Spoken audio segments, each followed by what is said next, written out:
Welcome to another video here today, and we're going to take a look at TSM or Taiwan Semiconductor in this episode. This stock just released earnings, so we're going to review the chart and go over some technical analysis.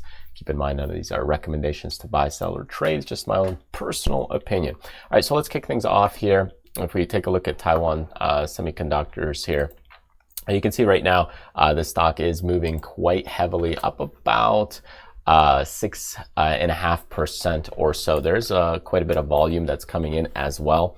Now, one thing to keep in mind is that since earnings have been released, and anytime there's earnings, you always want to be mindful that you're going to wait usually 3 to 5 days to trade the stock. It is a little different than if you're a long-term investor, then you just hold through earnings. So you're going into earnings, then you continue to hold, you go into earnings, you'll continue to hold as a long-term investor. And that's because with time, doing 5 to 10 or 20 earnings cycles, it's not going to matter as much. However, if you're kind of trading short term, like let's say you're trading for like 3 months or 4 weeks, you usually want to avoid earnings. And when earnings come out, you want to wait on that. Okay, so let's review and evaluate this chart quite a bit. We're going to start out with the monthly. So what you'll see is, man, we've got some serious splits here that happened. So the stock struggled around this time. But after a while, it started to pick up some good speed there. And you can see there's some volume that was starting to build in these regions. We did have a little bit of a die down in volume, but it did accelerate. So now recently, as we take a look at this into the weekly, and also with some chip shortages and those kinds of things, we've had a serious look at the $60 level where you had some great volume that started to kind of pick up some speed and steam there. Okay, then that stock started to explode quite a bit. We reached this about 145 price level and kind of backed off. So the question is now are we going to break through it? We do have bullish volume coming in. So this is a good sign from a further price move. The one thing that does concern me is, did we move too fast? We move fast. And that's a bit of the issue, is that's where you got this sideways consolidation for quite some time. So as we go into the weekly, and we zoom in on this 2021 year, you can see the stock really just went sideways between about 115 and about 140. So we had the top in January 2021. It topped out, it pulled back, and it just went sideways. So now we're getting back into those price levels after about a year of just doing nothing.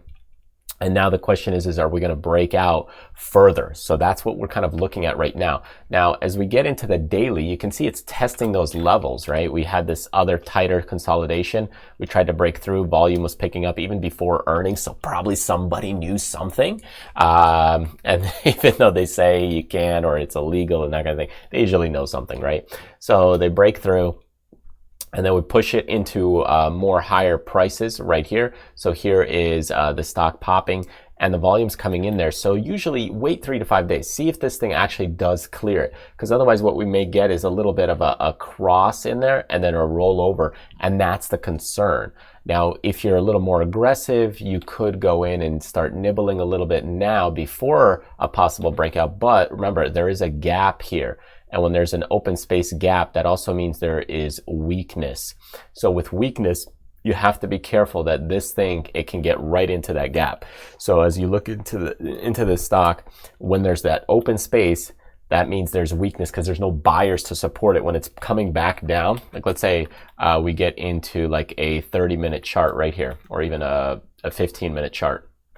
As this thing comes back down, like you can see already it popped open, it's coming back. There's no buyers here to support it unless buyers start stepping in. So if we go up and keep coming down, there's no buyers here. So it's an empty space. So be careful with that in mind with this stock because, it's an empty space. But other than that, you do have the, buyers in this range right there, but that's been a while back. So it's only going to be the long-term investors that are going to be stepping up to the plate. It's not going to be any of the shorter-term investors that'll be stepping up into this, taking over the stock. So anyways, other than that, that stock is holding fairly well right now, but usually I'd say give it 3 to 5 days to digest, and you'll see unless you start seeing it kind of breaking out right there past those levels, past kind of this resistance levels, and it starts pushing into higher prices with some good volume like this, then by all means, you can always step in into the stock. So that's kind of the looking at this stock and evaluating based on the charts. As for the earnings go, they've talked quite a bit, TSM stock here. They've talked quite a bit about what's going on with what they're doing and expansion. So you can see here it's going to spend $40 billion to expand chip capacity, because we do have kind of a chip shortage right now, and all that's good news and fine. But the thing is it really doesn't mean that that's why it's moving the stock. You could say, hey, this is the news, and people are always trying to relate, hey, this is what happened, and because of this, now the stock is moving higher, but it's not necessarily the case. There might be other people that are, getting in it for the momentum. People are getting in it for another investment, or after earnings, now it's one of the first stocks, and they can get a boost here for these other stocks that could be sympathy plays. So there's a lot of other stuff that could go out underneath. So it's not just one thing, right? Because I'm buying a stock, it doesn't mean it's because of one thing. It could be because I'm buying it for my kids' or college fund or something else. So, separate the news. The trade is happening. It's pushing into higher prices right now, but those are some of the things to watch out for. Anyways, thank you so much for joining me. Enjoy the rest of the week ahead. Feel free to check out my other channel if you're interested in learning to trade options and take your trading a little bit further for strategies when it comes to options, and that's at Traders Fly. And by all means, check out that website as well for tradersfly.com. Thanks, and I'll see you in the next video.